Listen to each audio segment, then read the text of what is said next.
7 के इस खास कार्यक्रम में आपका स्वागत है। मैं हूं विजय त्रिवेदी। देश भर में राजनीतिक हंगामा चल रहा है। आबकारी नीति यानी एक्साइज में कथित घोटाले मामले को लेकर दिल्ली के उप मुख्यमंत्री डिप्टी सीएम मनीष सिसोदिया को गिरफ्तारी हो गई है और उसके बाद से आम आदमी पार्टी और भारतीय जनता पार्टी के बीच लगातार हंगामा चल रहा है, प्रदर्शन चल रहा है। भारतीय जनता पार्टी अपनी तरफ से प्रदर्शन कर रही है तो आम आदमी पार्टी के कार्यकर्ता अलग अलग शहरों में, अलग अलग राज्यों में लगातार प्रदर्शन कर रहे हैं।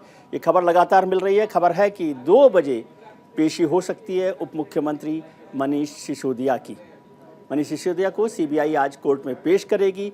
नई एक्साइज पॉलिसी लागू करने में भ्रष्टाचार को लेकर सिसोदिया से रविवार को करीब 8 घंटे की पूछताछ की थी सीबीआई ने। उसके बाद उन्हें अरेस्ट किया गया, गिरफ्तार किया गया। सीबीआई की एफआईआर में आरोपी नंबर 1 पर हैं उप मुख्यमंत्री मनीष सिसोदिया। उन पर सबूत मिटाने के आरोप भी हैं। वहीं सिसोदिया की गिरफ्तारी के बाद आम आदमी पार्टी केंद्र सरकार पर हमलावर है। वहीं विपक्ष भी काफ़ी हद तक आम आदमी पार्टी के साथ खड़ा दिख रहा है। भारतीय जनता पार्टी मनीष सिसोदिया की गिरफ्तारी को लेकर आक्रामक है और वो कह रही है कि ये सारी बात कानून के दायरे में हो रही है। भले ही सिसोदिया की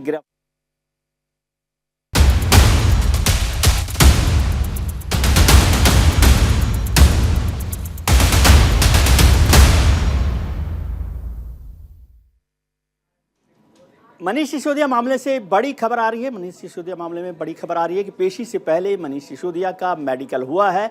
सीबीआई हेडक्वार्टर में सिसोदिया का मेडिकल किया गया है। बताया जा रहा है कि उन्हें 2 बजे कोर्ट में पेश किया जा सकता है। हो सकता है वीडियो कॉन्फ्रेंसिंग के थ्रू किया जाए, लेकिन उनका मेडिकल हो गया है, मेडिकल किया गया है पेशी से पहले। ये ज़रूरी भी है, कानूनी प्रक्रिया के तहत सीबीआई हेडक्वार्टर में उनका मेडिकल किया है डॉक्टर्स की टीम ने और उसके बाद 2 बजे उन्हें कोर्ट में पेश किया जा सकता है। ये खबर सामने आ रही है। ये बड़ी खबर है कि इस समय मेडिकल पूरा उनका हो गया है। डॉक्टर्स की टीम ने उनका मेडिकल किया, उनका हेल्थ चेकअप किया है कि वो स्वस्थ है या नहीं। ये पूरा मेडिकल चेकअप उनके कोर्ट में पेशी से पहले हुआ है।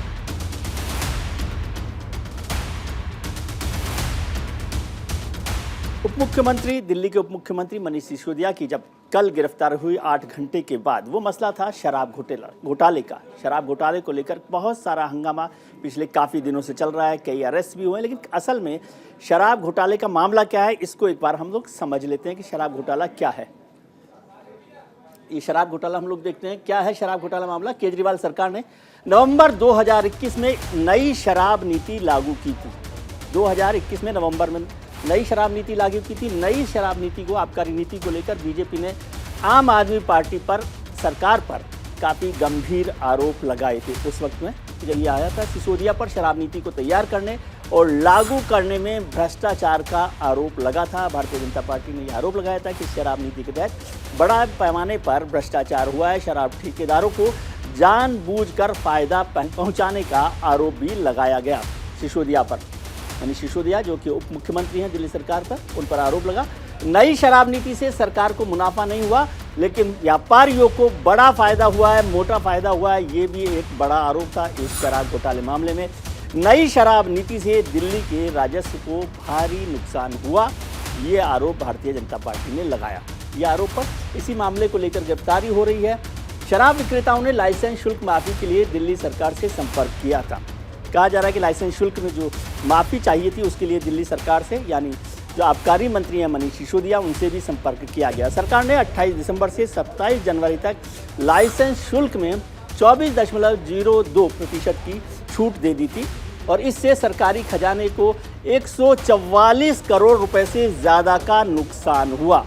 ये बड़ा गंभीर आरोप है मनीष सिसोदिया पर। जो मंत्री हैं आबकारी विभाग के अधिकारी ने सीबीआई पूछताछ में सिसोदिया का नाम लिया। सिसोदिया की गिरफ्तारी को लेकर भी एक बड़ी खबर आ रही है। सिसोदिया की गिरफ्तारी पर संजय सिंह जो आम आदमी पार्टी के सांसद हैं, उन्होंने बयान जारी किया और उन्होंने कहा कि अडानी को क्यों बचाया गया। सीधा सीधा एक राजनीतिक वॉर जो है, पॉलिटिकल वॉर शुरू हो गई है। जो संजय सिंह हैं आम आदमी पार्टी के नेता और सांसद, उन्होंने कहा है कि सिसोदिया पर तो काम कर रही है सरकार, लेकिन अडानी को क्यों नहीं किया गया, अडानी को क्यों बचाया जा रहा है। ये सरकार कायर सरकार है, ये संजय सिंह का कहना है। संजय सिंह आम आदमी पार्टी के, देखते हैं संजय सिंह क्या कह रहे हैं, उनको भी सुन लेते हैं। कोई फर्क पार्टी और केजरीवाल की छवि पर नहीं पड़ने वाला है। हाँ, अगर जांच एजेंसियों का दुरुपयोग करके आप कार्रवाई करना चाहते हैं, आप कीजिए, लेकिन ये कायरता का प्रतीक है। ये मोदी सरकार की कायरतापूर्ण कार्रवाई। आप सीबीआई मुझे दे दीजिए, ईडी मुझे दे दीजिए। आप देखिए 2 घंटे के अंदर अडानी को, मोदी को और अमित शाह को तीनों गिरफ्तार कर लेंगे हम लोग। जब जांच एजेंसियों का दुरुपयोग करना है तो कुछ भी आप कर सकते हैं। आप बताइए, लाखों करोड़ का घोटाला मोदी जी के मित्र ने किया, अडानी ने, कोई कार्रवाई हुई? उसके पोर्ट पे हजारों करोड़ की ड्रग्स पकड़ी गई, कोई कार्रवाई हुई? नहीं। अभी आप सुन रहे थे संजय सिंह को, जो आम आदमी पार्टी के राज्यसभा सांसद हैं, और वो आरोप लगा रहे थे कि यदि आपके पास सीबीआई ईडी हो तो किसी को भी गिरफ्तार किया जा सकता है। लेकिन सिर्फ आम आदमी पार्टी नहीं, विपक्ष की दूसरी पार्टियां भी आ रही हैं। अखिलेश यादव समाजवादी पार्टी के नेता हैं, उन्होंने भी अपना बयान जारी किया है, उन्होंने भी समर्थन जाहिर किया है और कहा है कि केंद्रीय संस्थाओं का गलत इस्तेमाल कर रही है भारतीय जनता पार्टी। अखिलेश जी को भी सुन लेते हैं। अखिलेश जी ने कहा है कि लोकसभा चुनावों पर असर डालना बीजेपी का मकसद है और वो एजेंसीज का, सेंट्रल एजेंसीज का मिस यूज कर रही है, सीबीआई ईडी को इस्तेमाल कर रही है। बीजेपी के पास महंगाई, बेरोजगारी का कोई जवाब नहीं है, इसलिए ये काम किया जा रहा है। ईडी और सीबीआई का इस्तेमाल किया जा रहा है, केंद्रीय संस्थाओं का गलत इस्तेमाल कर रही है भारतीय जनता पार्टी। अखिलेश जी को भी सुन लेते हैं, क्या कह रहे हैं।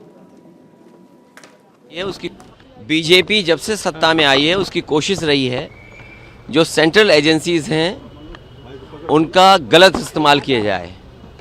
डिप्टी सीएम मनीष सिसोदिया लगातार वहाँ की शिक्षा व्यवस्था को बेहतर करने में लगातार काम कर रहे थे और उन्होंने देश के सामने एक मॉडल दिया है।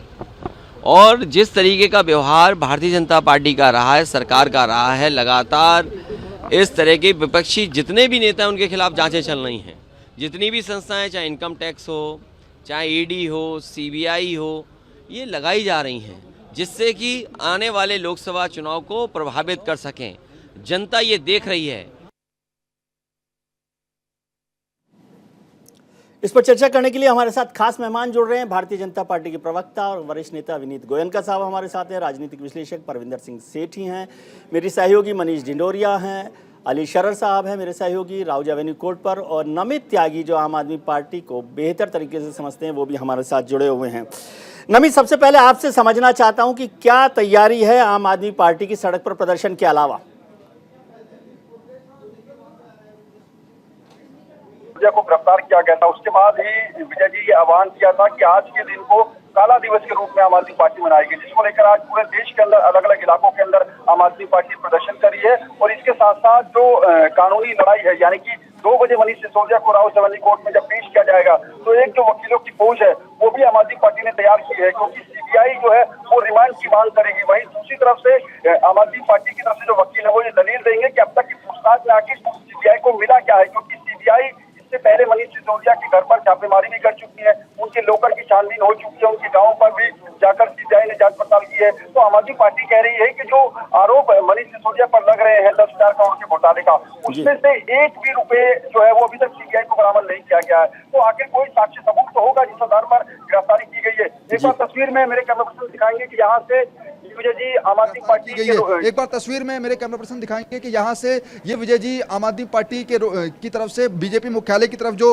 रोड जाता है वहां पर डबल लेयर की बैरिकेडिंग लगाकर जो है इस पूरे रोड को ब्लॉक कर दिया गया है ताकि आम आदमी पार्टी के जो कार्यकर्ता है वो यहाँ से आगे ना जा सके। दूसरी तरफ की तस्वीर दिखाऊं जो कि आम आदमी पार्टी की कार्यालय की तस्वीर है, वहां पर भी अब धीरे धीरे आम आदमी पार्टी के कार्यकर्ता जुटना शुरू हो गए हैं। कुछ मिनटों पहले ही जो है शाम होते होते गोपाल राय के साथ साथ आम आदमी पार्टी के 50 नेताओं को जो है फतेहपुरी बेरी थाना में गिरफ्तार किया गया। हालांकि सुबह सभी लोगों को छोड़ दिया गया है। कुछ ही देर के बाद आम आदमी पार्टी के जो कार्यकर्ता है इस वक्त पार्टी ऑफिस के अंदर है, वो जो है पूरी रणनीति जाती पार्टी के जो बड़े नेता है वो डिसाइड कर रहे हैं कि किस तरीके से इस प्रदर्शन को करना है, कैसे आगे बढ़ना है। उसके बाद जो तमाम कार्यकर्ता है वो बाहर निकलेंगे। एक बार ये रोड की तस्वीर भी दिखा दूं, क्योंकि यहाँ से ये जो सड़क है वो राउज एवेन्यू का जो प्रवेश द्वार है वहां की तरफ जाती है। जहाँ से कोई कार्यकर्ता जो राउज एवेन्यू कोर्ट है वहां पर ना जा सके, इसको लेकर वहां पर भी बैरिकेडिंग कर दी गई है। डबल लेयर की बैरिकेडिंग वहां पर भी लगाई गई है। जी, मेरे सहयोगी अली शरार साहब भी हमारे साथ जुड़े हुए राउज एवेन्यू कोर्ट पर हैं, जहां पेशी होनी बताया जा रहा है मनीष सिसोदिया की। अली साहब, कोर्ट में पेशी होगी वो तो अलग बात है, लेकिन आप क्राइम को इतने अच्छे से समझते हैं, मुझे ये बताइए एक्यूज मिस्टर अरोड़ा जब गवर्नमेंट अप्रूवर हो जाते हैं तो इससे पूरा केस कैसे बदलता है और मनीष सिसोदिया के लिए कितनी मुश्किल बढ़ सकती है? देखिए, आपको बता दें साल 2022 जुलाई माह में ये पूरा मामला सामने आया था। आबकारी नीति जुड़े मामले से एक एफआईआर दर्ज कराई गई थी, जिसमें पहले नंबर पर नाम डिप्टी सीएम मनीष सिसोदिया का था। उसके बाद कई बार पूछताछ के लिए बुलाया गया। इसमें जो आरोपी बनाए गए थे वो 16 नामजद आरोपी बनाए गए थे, जिसमें कई बड़े शराब के कारोबारी भी थे। 8 लोगों को गिरफ्तार करके पहले ही जो प्रक्रिया होती है पूरी कर ली गई जेल भेजने की। अब इसके बाद जिस तरह से कल से पूछताछ के लिए बुलाया गया था, फिर उसके बाद जो कई सारे साक्ष्य पूछताछ के आधार पर गिरफ्तारी की गई है और बताया जा रहा है 2 बजे कोर्ट में इसी में पेश किया जाएगा। हमारे पीछे जो कोर्ट है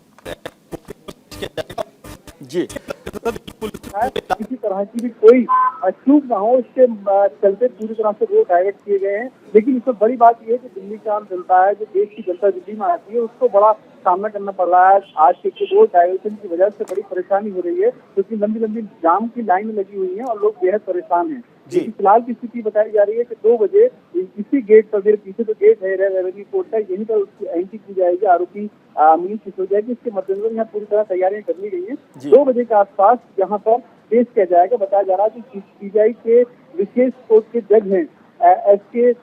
नागर साहब, उनके यहाँ पेशी होगी और उसके बाद निर्णय लिया जाएगा कि उन्हें जेल भेजा जाए या इससे आगे की जो प्रक्रिया होती है वो पूरी की जाए। जी, हमारे साथ भारतीय जनता पार्टी के वरिष्ठ नेता प्रवक्ता विनीत गोयनका साहब भी जुड़े हुए हैं और राजनीतिक विश्लेषक परविंदर सिंह सेठी साहब भी जुड़े हुए हैं। विनीत गोयनका साहब, आपका स्वागत है कार्यक्रम में। सुना है कि लोग आरोप लगा रहे हैं कि आपके जो मित्र हैं आजकल काफ़ी एक्शन में हैं, ईडी, सीबीआई और तमाम तरह के, और जो भी अपोजिशन के जो लीडर्स हैं उनका जो जीपीएस, उनकी गाड़ी में जो जीपीएस लगा है वो सिर्फ वहीं चलता है। आपको राम राम और आपके सभी पैनलिस्ट को भी राम राम, दर्शकों को भी राम राम जी। करतूत करने के पहले ये तो उन्होंने सोचना चाहिए था जी। दारू की दलाली करना, दिल्ली के जो नागरिक है उनको दारू के इसमें धकेलना और एक घोटाला करना। मैं आपको कुछ चंद पॉइंट बताना चाहूंगा, आप खुद बताइए कि सामान्य आदमी भी बताएगा कि ये घोटाला कितना बड़ा है। 700 ml की जो बोतल पहले 550 रुपए में होती थी, उसमें सरकार को 330 रुपए मिलते थे, अब उसमें केवल 8 रुपए मिलते हैं। यानी सरकार को 322 रुपए का घाटा एक बोतल पर होता है। दिन का जो घाटा है, पहले दिन सरकार को जो है 25.50 करोड़ रुपए मिलता था, अभी 17.5 करोड़ रुपया उनको मिलता है। यानी 8 रुपया प्रतिदिन दिल्ली सरकार को घाटा होता है और ये 7 महीने तक चला। 1800 करोड़ रुपए का ये घाटा जानबूझ के किया गया। दूसरी बात, किसी भी सरकार में कभी 2% के कमीशन को बढ़ाकर 12% नहीं किया गया। तीसरी बात, ये भी ये कहां से हुआ कि अगर दारू खराब है, अगर उसकी कोई कंप्लेंट करना चाहेगा, कॉन्ट्राफिट है, तो उसकी जांच वो होलसेलर करेगा। यानी खुद चोर जो है अपनी तहकीकात करेगा कि मैंने ठीक से दिया कि नहीं दिया। चौथी बात अगर मैं आपको बताऊं तो जो निर्लज्ज व्यक्ति है जिसका नाम मनीष सिसोदिया है, एक पावर पॉइंट प्रेजेंटेशन करता है इक्विटेबल डिस्ट्रीब्यूशन ऑफ लिकर। कभी इन्होंने equitable distribution of education, equitable distribution of drinking water, इसके बारे में नहीं सोचा, लेकिन ये करता है। पांचवी बात है कि जो एएमडी होता है, जब टेंडर निकलते हैं तो उसकी जो अर्नेस्ट मनी होती है, अगर वो टेंडर कंडीशंस पूरे नहीं हुई तो उसको फॉरफिट किया जाता है और सरकार में पैसे चले जाते हैं। इन्होंने अपने मित्रों को पैसे लौटा दिए थे। अब ये तो हो गई इनके ऊपर जो आरोप लगी है, और तथ्य क्या है, इस तथ्य को बताने वाले कौन है, तो अमित अरोरा खुद है, जो कि खुद एक अक्यूज अप्रूवर बने। और मैं आपके नाम भी ले लेता आपके चैनल के ऊपर, अमन धाल जो ब्रेकॉन के हैं, वो 60 करोड़ रुपए देने वाले थे, ऐसा अमित अरोरा के वीडियो में दिखता है। समीर महेंद्र जो इंडो स्पिरिट के हैं, वो 100 करोड़ रुपए देने वाले, ये बात अमित अरोरा बताते इस वीडियो के अंदर। महेंद्र ने 1 करोड़ रुपया एक राधा इंडस्ट्रीज के नाम पे ऑलरेडी ट्रांसफर कर दिया। महेंद्र ने उनके तरफ 2 करोड़ रुपया विजय नायर को दिया। ये विजय नायर कौन है, तो विजय नायर वो व्यक्ति है जो गहलोत साहब के घर में रहता है, जो दिल्ली सरकार का मंत्री है, उनके घर पे वो रहता है। एक अर्जुन पांडे को ये पैसा दिया गया है, जो एसोसिएट है, सिदोशिया दिया गया। गोयनका साहब, एक चीज समझाइए मुझे, आप बहुत विद्वान लोगों में से हैं, किसी एक्यूज को अप्रूवर बनाने का क्या मतलब होता है, या कोई एक्यूज अप्रूवर बन जाता है, इसका मतलब क्या है? आप कहते हैं भाई तेरे का जो पाप है वो तो माफ, मुझे दूसरे दुश्मन से निपटना है इसलिए तुम्हें माफ कर रहे हैं, यही होता है मतलब? नहीं, ये बात तो आपको गांधी जी की जो हत्या हुई थी उसमें जब अप्रूवर बनाया गया था बड़गे नाम का व्यक्ति, उस समय ये पूछना चाहिए था। 1948 में महात्मा गांधी जी मैं था नहीं सर, आज का जवाब दीजिए। है ना, ये कानूनी प्रक्रिया है कि अक्यूज को अप्रूवर बनाया नहीं, जाता है। मतलब क्या होता है उसका? मैं इलीगल नहीं कह रहा एग्जांपल दिया हूँ है। विनीत और जी, भी मैं आपको इसको example इलीगल दे नहीं देता कह रहा हूँ। मैं समझना चाहता हूँ इसका मतलब क्या होता है कि एक्यूज को अप्रूवर जब बनाते हैं उसका क्या मायने होता है? उसको कोई माफी नहीं मिलती है, उसको नरमाई से देखा जाता है। वो कहता है कि भाई मेरे से गलती हो गई है, मेरे सामने ये तथ्य है, वो अपने आप को खुलासा देता है। ही कोऑपरेट्स विद दी एजेंसीज। उसके कारण उसके ऊपर एजेंसीज का जो प्रहार होता है वो कड़ा नहीं होता है, सरकार उसको थोड़ा लीनली देखती है। ठीक। जबकि जो बात बताता है उसके ऊपर कोई विश्वास नहीं करता है, उसको भी तहकीकात किया जाता है। आप ये देखिए मामला कब का है, मामला 2021 का है, जब कोविड का हाइट पीरियड चल रहा था, डेल्टा वायरस चल रहा था। उस समय कोविड की स्थिति को तो इन्होंने समझाया नहीं, लेकिन ये पावर पॉइंट प्रेजेंटेशन कर रहे थे दारू बेचने का। उस समय उन्होंने घोटाला करने की कोशिश की। 2022 के अंदर इसके अंदर जांच चालू हुई, जांच चल करते करते इन्होंने कॉपरेट नहीं किया। एविडेंसेस है कि कितने मोबाइल इस्तेमाल किए गए, कितने सिम कार्ड इस्तेमाल किए गए। वर्षन्स आए हैं एक्साइज डिपार्टमेंट के ऑफिसर से कि कैसे उनके ऊपर दबाव बनाया गया था, और ये सारे तथ्य सामने हैं। मुझे लगता है कि मनीष सिसोदिया जी ने सरेंडर करना चाहिए था, अरविंद केजरीवाल जी ने उनको बर्खास्त करना चाहिए। और ये शर्म की बात है कि किसी राज्य के 2 मंत्री इस समय जेल में। अभी यहाँ पे ठीक सत्येंद्र है जैन विनीत भी जी, आता हूँ जेल में आपके पास। ये तस्वीरें आ रही हैं आम आदमी पार्टी की भुवनेश्वर से, सीधे तस्वीरें आ रही हैं जहां मनीष सिसोदिया के समर्थन में प्रदर्शन किया जा रहा है, भारतीय जनता पार्टी के खिलाफ प्रदर्शन किया जा रहा है। ये भुवनेश्वर की है। आम आदमी पार्टी ने देश भर में इस तरह के प्रदर्शन का आयोजन किया। अलग अलग जगह से तस्वीर आ रही हैं, पहले चंडीगढ़ से आ रही थी, भोपाल से आ रही थी, और ये भुवनेश्वर की तस्वीरें हैं जो आप देख रहे हैं स्क्रीन पर। देश के अलग अलग शहरों में इस तरह का प्रदर्शन आम आदमी पार्टी के कार्यकर्ता कर रहे हैं मनीष सिसोदिया के समर्थन में। परविंदर सिंह सेठी साहब, आप मुझे समझाइए, विनीत जी ने बात बताई कि किस किस तरह से हुआ। यदि कोई पार्टी या कोई एक्यूज है जिस पर आरोप लगे हैं, तो वो लड़ाई लीगल लड़ाई लड़नी चाहिए या पॉलिटिकल लड़ाई के तौर पे लड़ना चाहिए? जब भी आरोपी बनाए आप उसको विक्टिम कार्ड की तरह से क्यों खेलने लगे? नहीं, देखिए, पहली बात तो ये है कि अगर किसी व्यक्ति ने, चाहे वो किसी भी पद पर है, अगर कोई गलत काम कर रहा है तो देश का कानून ये कहता है कि उसको सजा मिलनी चाहिए और उसके ऊपर एक्शन होना चाहिए। इस बात के ऊपर किसी भी व्यक्ति को कोई ऑब्जेक्शन नहीं है जी। लेकिन पॉलिटिकल वेंडर के हिसाब से राजनीतिक फायदों के लिए भारतीय जनता पार्टी ने एक प्रैक्टिस बना ली है कि जितने भी उनके अपोजिशन के लीडर हैं उनको उनके ऊपर ईडी छोड़ दी जाए, इनकम टैक्स छोड़ दिया जाए उनके ऊपर। जिस प्रकार से इन्होंने कर्नाटक के अंदर सरकार गिराई, गोवा के अंदर सरकार गिराई, महाराष्ट्र के अंदर सरकार गिराई, मणिपुर के अंदर सरकार गिराई, जिन लोगों के ऊपर केस दर्ज करे जब वो भारतीय जनता पार्टी में आ गए तो उनको पाक साफ कर दिया। इसी प्रकार मनीष सिसोदिया जी के ऊपर भी इन्होंने इस तरह के केस दर्ज करे। ये जितने बीजेपी के प्रवक्ता और नेता हैं ये सब अपने आप में एक सीबीआई के ऑफिसर बन जाते हैं, उसको एक्सप्लेन करते हैं, सीबीआई को डायरेक्शन देते हैं और ये बताते हैं कि उस केस में क्या प्रूफ है क्या नहीं है। ये बड़े दुख और दुर्भाग्य की बात है कि एक डिप्टी सीएम जो एक पूर्व पत्रकार रहे हैं और जिनकी छवि बहुत ही पाक साफ है, और उन्होंने एक शिक्षा मॉडल पेश करा जिनके अंदर पूरे देश में नहीं पूरे संसार के अंदर उसको अप्रिशिएट किया गया। लेकिन आप राजनीतिक कारणों से अगर किसी व्यक्ति के ऊपर इस तरह का एक्शन लेते हो तो ये बहुत दुर्भाग्यपूर्ण है। आपने रेड्स करी, उनके घर पे करी, पैतृक गांव में करी, उनके अकाउंट्स खंगाले गए, आपको कुछ नहीं मिला, सीबीआई को कुछ नहीं मिला, और अंत में सच जो है वो सामने आएगा, सारी दुनिया के सामने आएगा। ठीक है, इसका तो सच आएगा, उसमें क्या परेशानी है? फिर सच आ जाएगा। संजीव नसीर साहब भी हमारे साथ जुड़ गए, आम आदमी पार्टी के प्रवक्ता, लेकिन मेरे सहयोगी मनीष ढिंढोरिया लगातार लगे हुए हैं इस घटनाक्रम पर। दिल्ली के भारतीय जनता पार्टी के ऑफिस है। मनीषा, क्या डेवलपमेंट है वहां पर, क्या हो रहा है? कुछ लोग कह रहे हैं कि आम आदमी पार्टी से हार गए एमसीडी में, तो अब उसका हिसाब किया जा रहा है भारतीय जनता पार्टी की तरफ से। जी बिल्कुल, देखिए, इस पर भारतीय जनता पार्टी के जितने भी दिल्ली बीजेपी के नेता हैं वो लगातार जवाब भी दे रहे हैं और उनका यही कहना है कि जिस तरीके से आम आदमी पार्टी ये कह रही है कि शिक्षा मंत्री को उठा लिया है या फिर स्कूल में अच्छी एजुकेशन देने वाले मंत्री को उठाया गया है, ऐसा कुछ भी नहीं है। शराब घोटाला करने वाले मास्टरमाइंड को सीबीआई ने गिरफ्तार किया है और उससे पूछताछ होगी। जांच एजेंसियां अपनी जांच कर रही है। क्या जांच एजेंसियों पर आम आदमी पार्टी के नेताओं को भरोसा नहीं है? और अगर उन्हें लगता है कि शराब नीति में घोटाला नहीं हुआ था था, तो 140 करोड़ रुपए क्यों वापस किए? शराब नीति क्यों वापस ली? क्यों हर स्कूल और मंदिरों के आगे शराब का जो ठेका है वो खुलवा दिया था? अभी अभी मैं रमेश बिदुड़ी से बात कर रही थी, वो यही कह रहे थे कि सीबीआई ने शिक्षा मंत्री को नहीं उठाया है, उन्होंने जो है शराब नीति में जिसने घोटाला किया है शराब मंत्री को सीबीआई ने गिरफ्तार किया है। और साथ ही यहाँ पर दिल्ली बीजेपी की तरफ से कहा जा रहा है कि हम बहुत ही पेशेंस के साथ बैठे हैं, हमें हमारे कानून पर विश्वास है और आम आदमी पार्टी की तरफ से जो घोटाला दिल्ली में लगातार किया जा रहा है उसका एक एक करके हिसाब होगा। ठीक है। संजीव नसीर साहब, मेरी सहयोगी मनीषा ढिंडोरिया बता रही थी जिन्होंने भारतीय जनता पार्टी के बहुत से नेताओं से बात की, ये मनीषा की बात नहीं है, वो बीजेपी के नेताओं की बात कर रही थी। आप इसमें कुछ जोड़ना चाहते हैं?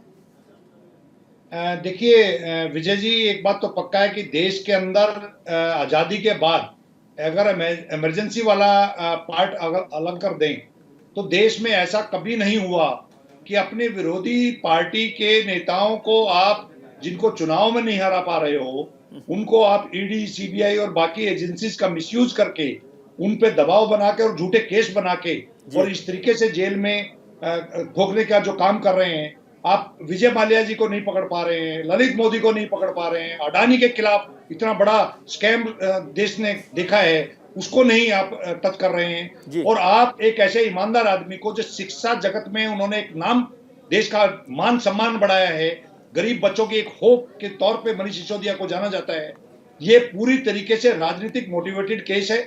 और दिल्ली की जनता ने इनको क्योंकि बार बार विजय जी हराया है 2013 में, 2015 में, 2020 में, 2022 में, तो ये उसका बदला लेने के लिए उतार हुआ। लेकिन सर, ईडी सीबीआई की बात मैं मान लेता हूँ, आप कहते हैं तो कि भाई सेंट्रल एजेंसीज का इस्तेमाल कर रही है बीजेपी, लेकिन कोर्ट तो है ना, आप समझ रहे कोर्ट का इस्तेमाल भी बीजेपी कर रही है। आपके एक मंत्री जी, आपको नाम याद होगा, पिछले काफी महीने से जेल में है, तो वो तो कोर्ट की वजह से ना, ईडी सीबीआई की वजह से नहीं है। विजय जी, कोर्ट्स की एक लिमिटेशन होती है। कोर्ट्स के सामने जब एजेंसीज अपना केस डिफेंड करने जाते हैं, मैं बीइंग ए लॉयर, किसी केस को अगर हम डिले करना चाहते हैं तो वो आपने देखा होगा कि पीछे उनकी बेल पे आर्गुमेंट चली राउज एवेन्यू कोर्ट में और वो आर्गुमेंट लगातार 6 डेट्स तक चलती रही और लास्ट में उन्होंने जज साहब पे ही एलिगेशन लगा दिया कि हम लोगों को फेथ नहीं है कोर्ट पे, तो ये ट्रांसफर कर दिया जाए। तो ये हर तरह की गलत हथकंडे अपनाकर भारतीय जनता पार्टी पूरी तरीके से अपने विरोधियों को बिल्कुल निस्तनाभूत करना चाहती है, जबकि जनता इस चीज को देख रही है। और जनता ने, क्योंकि अरविंद केजरीवाल जी को आज गुजरात में भी प्यार करना शुरू कर दिया है, इनकी बौखलाहट गुजरात में हम लोगों का जो चुनाव हुआ उसके बाद बढ़ गई। और दिल्ली में देखिए आप 3 महीने से ये लोग एमसीडी में सरकार नहीं बनने दे रहे। तो इन लोगों का माइंडसेट जो है लोकतांत्रिक और संवैधानिक व्यवस्था जितनी है उनको डिमोलिश करने पर चर्चा करेंगे। विनीत जी से भी इस बात का जवाब लेंगे कि क्यों वो इतने घबराए हुए हैं, लेकिन वक्त एक छोटे से ब्रेक का। हमारे सभी मेहमान हमारे साथ जुड़े और मेरे सहयोगी भी। छोटा सा ब्रेक लेते हैं, तुरंत लौट कर आते हैं। आप कहीं मत जाइए, बड़ा राजनीतिक हंगामा है, गंभीर मसला है, तो आप बने रहिए, तुरंत लौटते हैं। ब्रेक के बाद आपका एक बार फिर स्वागत है। हम चर्चा कर रहे हैं मनीष सिसोदिया की गिरफ्तारी और उस पर हो रहे राजनीतिक हंगामे को लेकर। एक बड़ी खबर आ रही है सिसोदिया की गिरफ्तारी पर। झारखंड के मुख्यमंत्री हेमंत सोरेन ने ट्वीट किया है दिल्ली के उप मुख्यमंत्री की गिरफ्तारी को लेकर। उसे निराशाजनक बताया और उन्होंने कहा कि लोकतांत्रिक रूप से चुनी गई सरकारों पर ऐसा हमला निंदनीय है। राज्य सरकारों की आवाज़ दबाने का ये घटिया प्रयास है। ये हेमंत सोरेन जो झारखंड के मुख्यमंत्री हैं, उन्होंने ट्वीट किया। उन्होंने कहा राज्यों की सरकारों पर आवाज़ दबाने का ये घटिया प्रयास है। गिरफ्तारी, मनीष सिसोदिया की गिरफ्तारी जो है वो निराशाजनक है। ये हेमंत सोरेन का ट्वीट है जो झारखंड के मुख्यमंत्री हैं, उन्होंने ट्वीट किया है। उन्होंने कहा लोकतांत्रिक रूप से चुनी गई सरकारों पर ऐसा हमला निंदनीय है। उन्होंने उसको कंडेम किया है। उनके अरेस्ट को लेकर, मनीष सिसोदिया के अरेस्ट को लेकर उन्होंने कंडेम किया। उन्होंने कहा कि ऐसी गिरफ्तारी निंदनीय। ये सीधी तस्वीरें आ रही हैं, दिल्ली में भी प्रोटेस्ट हो रहा है, उस प्रोटेस्ट को देख सकते हैं, प्रदर्शन खिलाफ प्रदर्शन किया जा रहा है, उसकी सीधी तस्वीरें आप देख रहे हैं।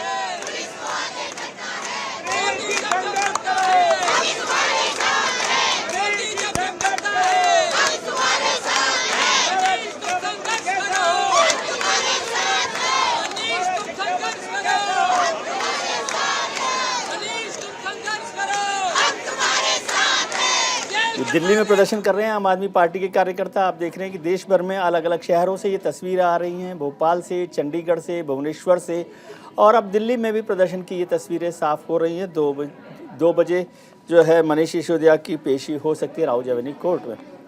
दिल्ली के उप मुख्यमंत्री मनीष सिसोदिया की गिरफ्तारी को लेकर आम आदमी पार्टी के नेता जैस्मिन शाह ने बीजेपी पर निशाना साधा है। जैस्मिन शाह ने कहा कि भारतीय जनता पार्टी कानून को नहीं मानती। साजिश के तहत सिसोदिया को गिरफ्तार किया गया। अगर भ्रष्टाचार हो तो उसकी जांच होनी चाहिए। मेरे सहयोगी नमित त्यागी ने जैस्मिन शाह से बात की है, सुन लेते हैं। बातचीत के लिए आम आदमी पार्टी के नेता जैस्मिन शाह हैं। जैस्मिन, कल जो गिरफ्तारी हुई इसकी आशंका तो आप काफी पहले से लगा रहे थे, लेकिन अब आगे क्या? कल पहली बार मनीष सिसोदिया जी को पूछताछ के लिए नहीं बुलाया गया था। पिछले 10 महीनों में कई बार पूछताछ हो चुकी है, रेड लग चुकी है उनके घर पे, उनके दफ्तर पे, उनके बैंक लॉकर पे। और जो कहा जा रहा था कि 10,000 करोड़ का घोटाला हो गया, उसमें से 1 नए रुपए का ये लोग हिसाब नहीं उन्हें मिला है। और अब अपनी बौखलाहट दिखाने के लिए इन्होंने मनीष सिसोदिया जी को अरेस्ट कर दिया। केवल उनको अरेस्ट नहीं किया है, आम आदमी पार्टी के कल से जो घटनाक्रम शुरू हुआ है, 80% नेताओं को उन्होंने डिटेन कर दिया है। कह रहे हैं कि नहीं, हम केवल डिटेन कर रहे हैं, लेकिन 24 घंटे आप डिटेन किसी को भी करते हो तो किस कानून की, किस प्रावधान के अंदर करते हो? आज हमने प्रोटेस्ट बुलाई है यहाँ दिल्ली में, और देश भर में प्रोटेस्ट बुलाई है। दिल्ली में इतना बंदोबस्त कर दिया है कि एक व्यक्ति अपने घर से बाहर नहीं निकल सकता। तो ये जो आप पूरी सत्ता का जो नशा, सत्ता का जो अहंकार भारतीय जनता पार्टी का जो दिख रहा है, मेरे ख्याल से ये देश की जनता देख रही है कि आपके पास आज इतनी सत्ता हो गई है, इतनी सत्ता हो गई कि आपको लगता है कि मेरे लिए कोई कानून व्यवस्था मायने नहीं रखती, कोई संविधान मायने नहीं रखता। मैं जो चाहूंगा मनीष सिसोदिया और केजरीवाल के खिलाफ करूंगा, लेकिन सरकार, जनता इसका जवाब देगी, वो खुद देंगे। तो बिल्कुल सीधे तौर पर जैस्मिन शाह कह रहे हैं कि हम लड़ेंगे और जीतेंगे भी, क्योंकि लगातार आम आदमी पार्टी के नेताओं को टारगेट करके जो इन्वेस्टिगेशन एजेंसियां हैं वो फर्जी केसेस लगा रही है, ऐसा आम आदमी पार्टी लगातार कह रही है। कैमरा पर्सन मनीष बिदूड़ी के साथ नमित त्यागी, न्यूज़ इंडिया, दिल्ली। मेरे सहयोगी नमित शाह बात कर रहे थे जैस्मिन शाह से, जो आम आदमी पार्टी के नेता हैं। एक तरफ सत्ता के नशे का आरोप और दूसरी तरफ शराब नीति का घोटाले का आरोप। शराब नीति घोटाले में उप मुख्यमंत्री मनीष सिसोदिया की गिरफ्तारी में दिल्ली के बड़े कारोबारी दिनेश अरोड़ा की भूमिका अहम मानी जा रही है। तो कैसे हैं, कौन है अरोड़ा, उसको एक बार बता देते हैं। कौन साहब हैं अरोड़ा साहब? दिनेश अरोड़ा दिल्ली की रेस्टोरेंट इंडस्ट्री का जाना माना नाम बताया जाता है। रेस्टोरेंट इंडस्ट्री में है, उनका बड़ा नाम है। उनको लेकर पहले वो एक्यूज थे इस पूरे मसले पर। मनीष सिसोदिया के करीबी कारोबारी रहे हैं दिनेश अरोड़ा, करीबी माने जाते थे मनीष सिसोदिया के। उनको भी पहले आरोपी बनाया गया था इस पूरे मसले के अंदर, शराब घोटाले के मसले में। शराब घोटाले मामले में सीबीआई की पहली एफआईआर में दिनेश अरोड़ा का भी नाम शामिल था। जो पहली एफआईआर दर्ज की गई थी आबकारी नीति को लेकर, शराब घोटाले को लेकर। और लेकिन अब एक बड़ा बदलाव हुआ है कि आरोपी से सरकारी गवाह बन गए हैं दिनेश अरोड़ा, यानी एक्यूज टू अप्रूवर, एक्यूज से अप्रूवर बन गए। सिसोदिया की गिरफ्तारी में अहम भूमिका मानी जा रही है दिनेश अरोड़ा की। ये कहा जा रहा है कि जब दिनेश अरोड़ा एक्यूज से अप्रूवर बन गए हैं तो वो कुछ खास जानकारी दे सकते हैं और उससे मनीष सिसोदिया पर शिकंजा कस सकता है। पिछले साल नवंबर में दिनेश ने दिल्ली की अदालत में अर्जी दाखिल की थी और कहा था कि वो अप्रूवर बन सकते हैं। सरकारी गवाह बनने और मामले से जुड़ी सारी बातें बताने के लिए उन्होंने याचिका दी थी, ताकि बता सके कि शराब घोटाले में क्या हुआ है, क्या क्या चीज़ें हैं। तो वो एक्यूज से अप्रूवर बनने के लिए उन्होंने पिटीशन की थी। दिनेश की कोर्ट में दलील थी कि सरकारी गवाह बनने के लिए किसी तरह का दबाव नहीं है और ना ही सीबीआई के कहने पर ऐसा किया जा रहा है। जो आरोप लग रहा था कि सरकार के प्रेशर में वो एक्यूज से अप्रूवर बन रहे हैं। विनीत गोयनका साहब, थोड़ा समझाइए ना मुझे, ये एक्यूज से अप्रूवर का खेल क्या है?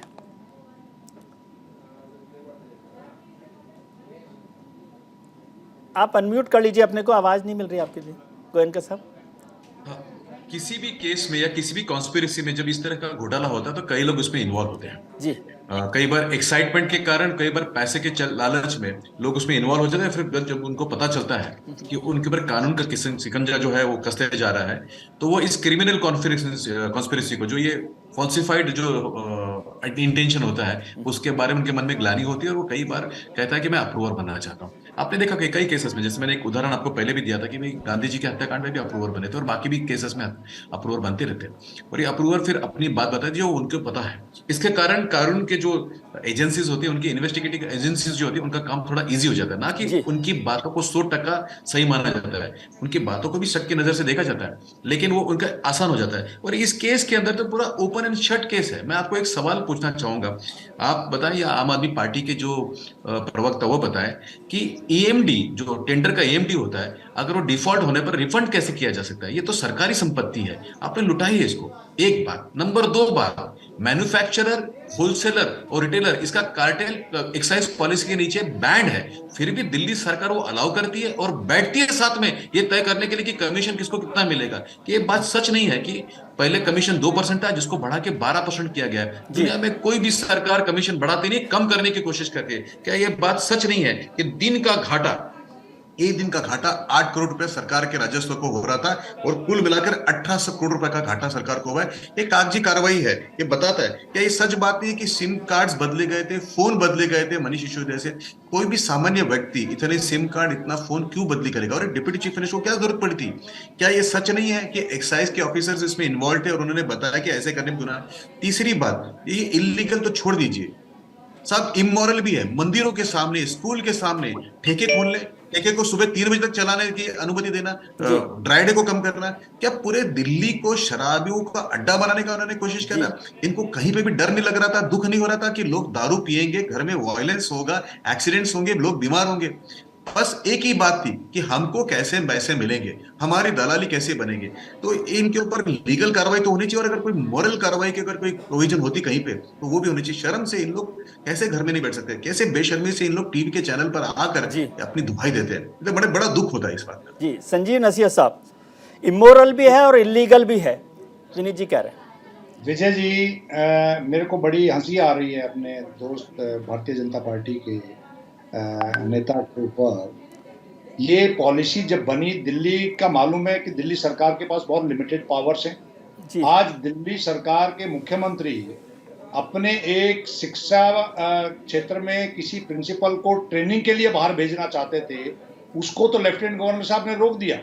और इतनी बड़ी पॉलिसी कोई एक दिन में बनी नहीं होगी। इस पॉलिसी पे बहुत डिटेल्ड में सारी चीजें होने के बाद फाइनल अप्रूवल लेफ्टिनेंट गवर्नर की होती है, फाइनल अप्रूवल नोटिफिकेशन एलजी साहब का होता है। अनिल बैजल साहब को एक बार भी क्यों नहीं बुलाया? मैं आपके माध्यम से जानना चाहता हूं हो क्या रहा है। इन लोगों को जो शूट कर रहा है, पिछले 1 साल से इन्वेस्टिगेशन चल रही है। कितनी बार मनीष सिसोदिया जी को बुलाया गया, मनीष सिसोदिया जी आए, इनके पास 10,000 11,000 करोड़ का एक फिगर आ गया, उसको लेके इन्होंने खूब हो हल्ला किया। वो 10,000 करोड़ रुपए में इतनी रेड्स हुई, 200 से ज्यादा बार रेड हुई। ये जो अप्रूवल वाला खेल है, ये आप और हम सब समझते हैं, दिल्ली की जनता भी समझती है कि इन लोगों को इनके खिलाफ कोई स्टेटमेंट दे दें तो असम की पुलिस एयरपोर्ट से अरेस्ट कर लेती है, इनके खिलाफ कोई डॉक्यूमेंट्री बना दे उसके खिलाफ छापा डालवा दिया जाता है। टोटल सिविक जितनी भी कॉन्स्टिट्यूशनल एजेंसीज हैं वो टोटल आजकल भारतीय जनता पार्टी की मर्जी से काम कर रही हैं। इस तरीके से देश के कानून पे इनको कोई विश्वास नहीं है, देश के संविधान पर विश्वास नहीं है। दिल्ली की जनता ने 7 दिसंबर को अपना मैंडेट दिया था एमसीडी में, इन लोगों को हराया था। आज 3 महीने होने वाले हैं, ये लोग वहां एमसीडी में हमारा काम नहीं शुरू करने दे रहे हैं। इन लोगों ने पूरी तरीके से इस देश के अंदर अनडिक्लेयर्ड इमरजेंसी जैसा माहौल बना दिया है और इसके विरोध में हम लोग पूरी ताकत से इसलिए लड़ेंगे कि अब ये सबको भूल गए, कांग्रेस को भी भूल गए, दूसरी पार्टियों को भी भूल गए। इनको सिर्फ अरविंद केजरीवाल जी सपने में नजर आने लग गए हैं। क्यों नजर आने लग गए? कि देश की जनता उनको बहुत प्यार करने लग गई है। आप सबको जेल भेजिए। आप तो ऐसी पार्टी से बिलोंग करते हैं जिनका राष्ट्रीय अध्यक्ष 1 लाख रुपए रिश्वत लेते हुए पकड़ा गया था, बंगारू लक्ष्मण जी। ये बात करते हैं भ्रष्टाचार की। हम कट्टर ईमानदार हैं।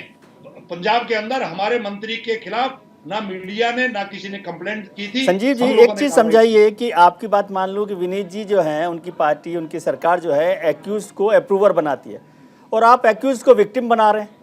लड़िए है, लड़ाई लीगल लड़ाई है, लीगल बैटल तरीके से लड़िए। अब ये दिल्ली में प्रदर्शन, भुवनेश्वर में प्रदर्शन, चंडीगढ़ में प्रदर्शन, बैटल को लीगल तरीके से लड़ेंगे जी, क्योंकि ये इलीगल लड़ाई है। नहीं, ये एक्यूज को विक्टिम क्यों बना रहे हैं आप मनीष सिसोदिया को? भारतीय जनता पार्टी कह रही है आबकारी का मसला है, एक्साइज का मसला है। एक्साइज मिनिस्टर के तौर पर आप एजुकेशन का जो अपना पूरा गेम है उसको बता रहे हैं। एजुकेशन मिनिस्टर को अरेस्ट नहीं किया ना, एक्साइज मिनिस्टर को अरेस्ट किया। विजय जी आपके पास पूरी सूचना होगी जी। 48 आवर्स पहले दिल्ली के अंदर पैरामिलिट्री फोर्स और सारी डिप्यूट कर दी गई थी। जी। मैं ये जानना चाहता हूं कि ऐसी कौन सी बात थी, मनीष सिसोदिया जी अगर सीबीआई के अंदर गए हैं और स्वतंत्र तरीके से अगर कोई विरोध कर रहा है तो ये विरोध पहली बार हो रहा है क्या? देश की आजादी के बाद इमरजेंसी के दौरान, मैं अलग करता हूं, इंदिरा गांधी जी को गलतफहमी हो गई थी कि उनसे बड़ा कोई देश का नेता नहीं है और कानून से ऊपर अपने आप को समझने लग गई थी, संविधान से ऊपर समझने लग गई थी। वही नरेंद्र मोदी जी और अमित शाह की जोड़ी अब कर रही है। मैं अडानी जी के खिलाफ क्यों नहीं बोल पा रही है? अडानी जी के बारे में एक स्टेटमेंट नहीं देते ये लोग। 90 मिनट का भाषण प्रधानमंत्री जी ने दिया, लेकिन एक सेंटेंस भी अडानी के ऊपर नहीं दिया है। जेपीसी की मांग क्यों नहीं करवाते अगर ये भ्रष्टाचार के खिलाफ है? ये सौरभ भारद्वाज कुछ बोल रहे हैं, एक बार उनको सुन लेते फिर। ये हथकड़ी लगा के प्रदर्शन कर रहे हैं सौरभ भारद्वाज।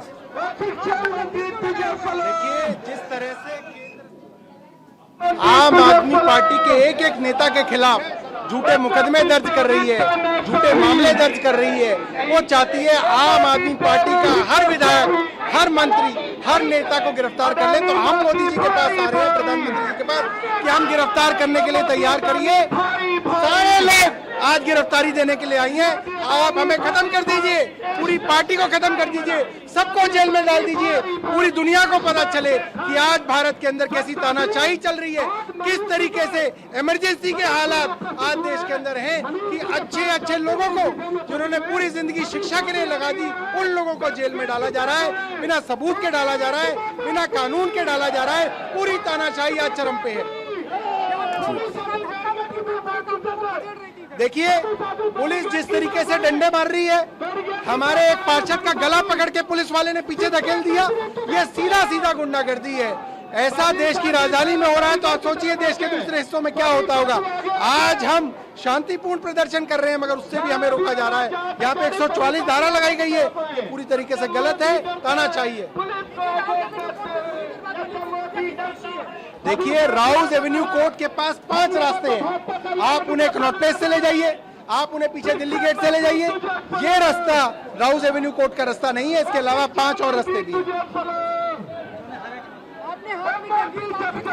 सौरभ भारद्वाज को आप सुन रहे थे, वो गिरफ्तारी देने के लिए तैयार है। विनीत जी, विनीत गोयनका साहब, आपने मनीष सिसोदिया जी को गिरफ्तार किया। यहाँ तो आम आदमी पार्टी का हर कार्यकर्ता गिरफ्तार होने को तैयार है, क्या आप जेलें भरने को तैयार हैं? देखिए विजय जी, कोई क्रिमिनल को बचाने के लिए ड्रामाबाजी कितना भी कर ले, लेकिन क्रिमिनल क्रिमिनल रहता है। दुनिया में कभी आपने कोई चोर, उचक्के या क्रिमिनल को ये देखते हुए बोलते हुए सुना है क्या कि वो बताएगा कि मैं चोर हूं, मुझे पकड़ लीजिए, गिल्टी एडमिट करता है क्या? तो ये उनके साथीदार है। आम आदमी पार्टी का अपने इतिहास ही पूछा तो मैं फिर आपको बता देता हूँ। मैं विषय से अंतर नहीं करना चाहता था, लेकिन मेरे पूर्व के वक्ताओं ने किया और आपने सवाल पूछा, इसलिए मैं बताता हूँ। सत्येंद्र जैन कितने महीने से जेल में है? क्या ये भारतीय जनता पार्टी तय करेगी कि कोर्ट तय करेगी? क्या ये सच नहीं कि विजय सिंगला उनके दूसरे मंत्री जो जेल में है? क्या ये सच नहीं कि अमनतुल्ला खान, ताहिर हुसैन ये कन्विक्टेड है? क्या ये सच नहीं कि सोमनाथ भारती अपनी पत्नी को मारने के केस में और फिर एम्स के एक वर्कर को मारने के चक्कर में सजा काट चुके हैं? क्या ये सच नहीं है कि उनकी गीता नाम की कोई काउंसिलर जो है उसके ऊपर केस चल रहा है? क्रिमिनलों की पार्टी है, कई सारे क्रिमिनल्स हैं, साथ में आए हैं, एक घोटाला करने की कोशिश कर रहे हैं। इंग्लिश में जिसको हम कहते हैं कि it's a criminal conspiracy, falsification of records, tampering of evidences and corruption both legally and morally. ये 4 जो बातें हैं, ये जानबूझकर तय किया गया। जब दिल्ली जल रही थी, जब दिल्ली में लोग मर रहे थे कोविड से, उस समय पे ये पॉलिसी लाई गई। आपने कभी deputy chief minister Manish Sisodia या केजरीवाल जी को एक पावर पॉइंट प्रेजेंटेशन करते देखा है जिसमें उन्होंने कहा कि हम झुग्गी झोपड़ी में पानी देंगे? लेकिन उन्होंने एक पावर पॉइंट प्रेजेंटेशन किया, इक्विटेबल डिस्ट्रीब्यूशन ऑफ लिकर। शर्म की बात है कि हर वार्ड में 3 दुकान खुलेगी, लेकिन 3 नल नहीं खुलेगी वहां पे। ये शर्म की बात है। और क्या है, आपने कभी ये सुना है, सोचा है कि एक्साइज ऑफिसर को साथ में लेकर, बिजनेसर्स को साथ में लेकर, और जो व्यक्ति पैसा ले रहा है, विजय नायर, मैं नाम लेता, अगर गलत है तो वकील साहब है हमारे सामने, फाइल करें मेरे ऊपर केस। विजय नायर कौन है? ये अरविंद केजरीवाल का वीडियो है, वो कहता है he is my boy, listen to him. ये बात उनको एडमिट की हुई है। और विजय नायर कहाँ रहता है? तो गहलोत साहब के घर पे रहता है, जो उनका मंत्री है। और विजय नायर क्या इन्वॉल्व नहीं है क्या? ये डिनाई कर दे इस बात को, ये ओथ लिख के कर दे, वो बता दे कि विजय नायर इन्वॉल्व नहीं है। ये बात सच नहीं है कि 2 करोड़ रुपया किसी अर्जुन पांडे को दिया गया था, जो मनीष सिसोदिया जी का साथी है, उनके कहने पे दिया गया था? क्या ये बात सच नहीं है कि 1 करोड़ रुपया राधा इंडस्ट्रीज को मिला था? मैं नाम ले रहा हूं, अगर मैं गलत नाम ले रहा हूँ तो 2 चीज है, फिर से आप मुझे कभी चैनल पर ना बुलाएं, और 2 ये मेरे खिलाफ कोई केस फाइल कर रहे हैं। तो सर, ये बहुत ओपन एंड शट केस है। देयर वाज अ कॉन्स्पिरेसी, पैसे लिए गए थे, लोगों को दारू पीने के लिए उकसाया गया था, लोगों के जीवन के साथ में खेला गया था। मैंने जैसे कहा कि लीगली तो उनको सजा मिल जाएगी, लेकिन मोरली मुझे पता नहीं कि कोई भगवान है कि नहीं जो उसकी देख रहा होगा। मतलब किस तरह से बेशर्मी से ये डिफेंड कर सकते हैं। और रही बात जो ये ड्रामाबाजी चल रही है कि हथकड़ी पहना के लोग चल रहा है, तो हर जगह हमने देखा है कि चोर के ज्यादा साथी होते हैं कई बार। तो ये बड़ी बात नहीं है, कोर्ट देखेगा। और अगर जल्दबाजी होती तो क्या 7 महीना रुका जाता? जी, मैं आपको बताऊं, ये पूछ रहे थे कि कई सर्च हुए, 169 सर्च ऑपरेशन हुए और 21 रेड हुए। सर आपकी जानकारी के लिए, इतना पेशेंस कब दिखाती है एजेंसी? जब वो डबल श्योर होना चाहती है। अगर जल्दबाजी में होती है ना तो रातों रात कार्रवाई होती थी। मैं आपको एक और बात बता दूं, ये जो बार बार एजुकेशन मॉडल के बारे में बताते हैं, मैं बताना नहीं चाहता और विषयांतर नहीं करना चाहता था। अगर आप मुझे परमिट करेंगे तो 30 सेकंड्स में मैं आपको एविडेंसेस देता हूं इनके एजुकेशन मॉडल के। न्यूज़पेपर है टाइम्स ऑफ इंडिया, आप भी रिस्पेक्ट करते होंगे और मेरे प्रवक्ता भाई भी करते होंगे। उसका 1 फरवरी 2019 का वो कागज उठा है। मैं फिर से रिपीट करता हूँ, टाइम्स ऑफ इंडिया 1 फरवरी 2019, वो एक आंकड़ा देता है। ये एकेडमिक ईयर 2017-18 के अंदर 1,55,436 बच्चे फेल हुए दिल्ली स्कूल में। विजय जी, मैं फिर से रिपीट करता हूं, 1,55,436 बच्चे फेल हुए। उसमें से केवल 52,582 बच्चों को उन्होंने री एडमिट किया है। उन्होंने 1,02,000 बच्चों को स्कूली तंत्र से बाहर फेंक दिया। ये क्रिमिनल लोग हैं।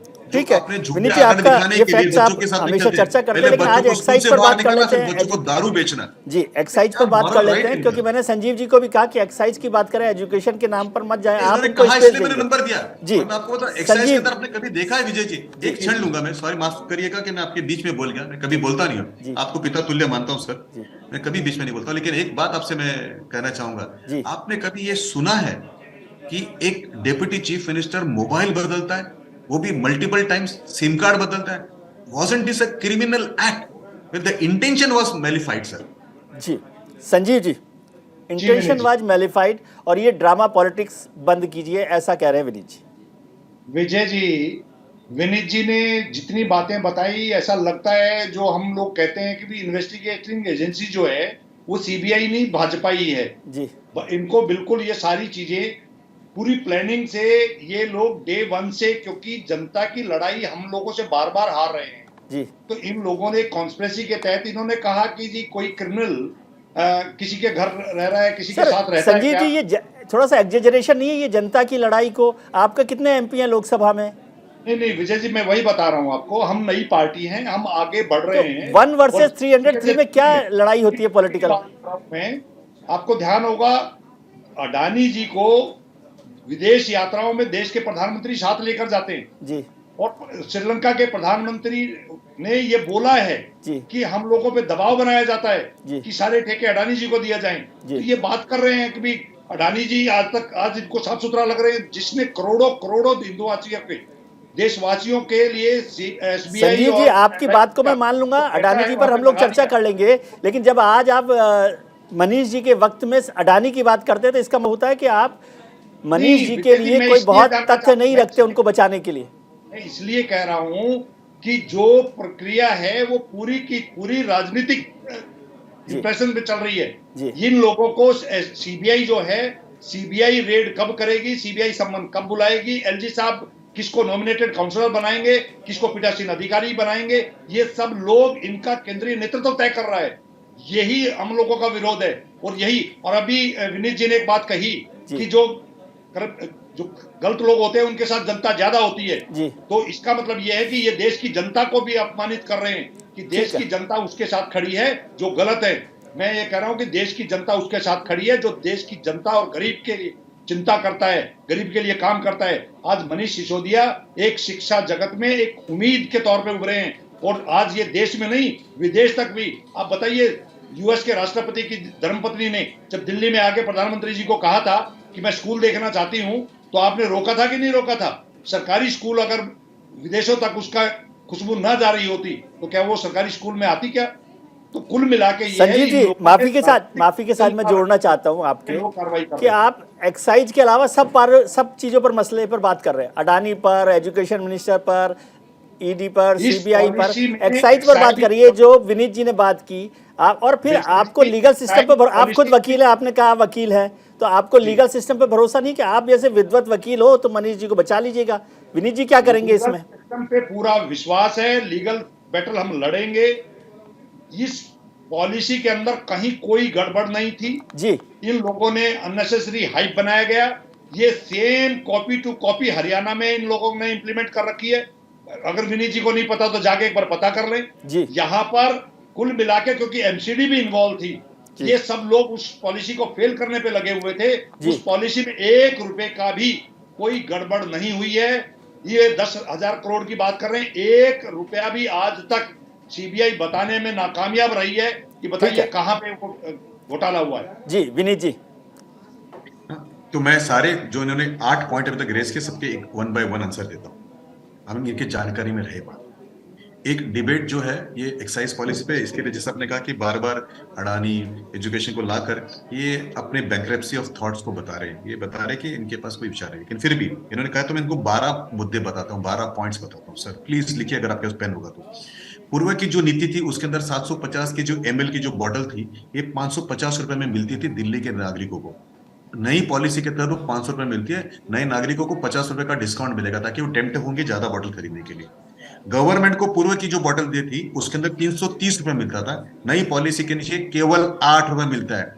वकील साहब 322 रुपए प्रति बॉटल का घाटा है। डॉक्यूमेंट आपने बनाया, अगर आपके पास नहीं है तो मुझे बता दीजिएगा, मैं भेज दूंगा आपको। दूसरी बात, सरकार जो है ठेकेदार को जो कमीशन देती थी पूर्व में 33 रुपए देती थी, 33 रुपीज देती थी। आपने नई पॉलिसी बनाई, उसमें लिखा कि उसको 363 रुपया मिलेगा, यानी प्रति बॉटल ठेकेदार को 330 रुपए ज्यादा मिलेगा। It was a gross deliberate attempt to pass on the commission to somebody so that exchequer loses and आम आदमी पार्टी। चलिए Vineet ji. Number 2 Vijay ji please allow करिए, छोटा सा बोल दीजिए, बहुत कम टाइम है जी। हाथ जोड़ के प्रार्थना कर दो, 2 मिनट और दीजिए। दूसरी बात यह है, सच नहीं है कि प्रतिदिन 25.5 करोड़ रुपए का इनकम होता था ओल्ड पॉलिसी के नीचे और नई पॉलिसी के नीचे घटकर 17.5 करोड़ रुपया हुआ, यानी 8 करोड़ रुपया प्रतिदिन का घाटा हुआ। ये 7 महीने तक चला, जिसके कारण 1800 करोड़ का घाटा हुआ। अभी 10,000 करोड़ 2,000 करोड़ जो अपने मन से बोलते हैं वो आप बोल रहे हैं ताकि डिफ्लेक्ट हो। मैं 1800 करोड़ के ऊपर कायम हूं, मेरे सारे इंटरव्यूज देख लीजिए गत 6 महीने के, 1800 करोड़ का घाटा हुआ राजस्व को। नंबर 2 बात, यह सच नहीं है कि आपने ड्राई डे को कम किया ताकि लिकर बेचने के लिए दिन ज्यादा मिले। क्या ये बात सच नहीं है कि आपने इंक्रीज नंबर ऑफ आवर्स किया, पोस्ट मिडनाइट अलाउ करें? हिंदुस्तान में कहीं भी पोस्ट मिडनाइट दारू नहीं बिकती, साहब आपने अलाउ किया। क्या ये बात सच नहीं? बिल्कुल वक्त नहीं है मेरे पास, आप माफी चाहता हूं मैं आपके साथ, वक्त इजाजत नहीं दे रहा। बहुत बहुत शुक्रिया आपका, परविंदर जी का और संजीव जी का और विनीत जी का आपका बहुत बहुत शुक्रिया। मेरे सहयोगी नमित, मनीषा और अली शरार का भी बहुत शुक्रिया। हम चर्चा कर रहे थे मनीष सिसोदिया को लेकर। अभी वक्त एक छोटे से ब्रेक का, लेकिन आप कहीं मत जाइए क्योंकि न्यूज़ इंडिया पर खबरों का सिलसिला जारी है। तुरंत लौटते हैं।